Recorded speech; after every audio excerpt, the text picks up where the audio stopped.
In the middle of every difficulty, lies opportunity.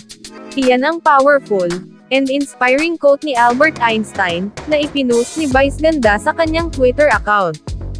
Bago iyan pinost ni Vice, ay kumalat sa iba't ibang media platform ang balitang, pinatawan ng MTRCB ng 12-day suspension ang It's Showtime, kaugnay sa icing ng cake harutan, nina Vice at Ayon Perez noong July 25 sa programa.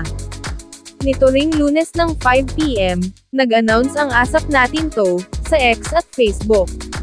Asap Natin To regrets to announce, that the unkabogable phenomenal box office superstar Vice Ganda, will not be able to participate in Asap Natin To in Milan, on September 10, because he will not be able to leave It's Showtime and Everybody Sing, at this time. Kapansin-pansin sa nasabing statement na, he ang ginamit na pronoun kay Vice. Ngayong September 5, Martes, ay trending topics in the Philippines sa Twitter ang MTRCB, #tayo ang Showtime, at It's Showtime. Live ang It's Showtime ngayong Tuesday, kung saan tampok ang Prince of Acoustic OPM, na si Jaira Lim, sa opening production number.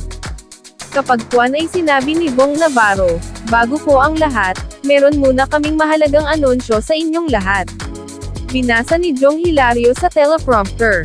After a while, tinawag na ni Bong si Vice na Pretty in Pink Valentino. Nagbiro si Bong na akala niya ay naka-all black si Vice. Nakangiting sambit ni Vice, ganyan talaga, pag marami kang blessings, para kang namumukadkad na isang rosas.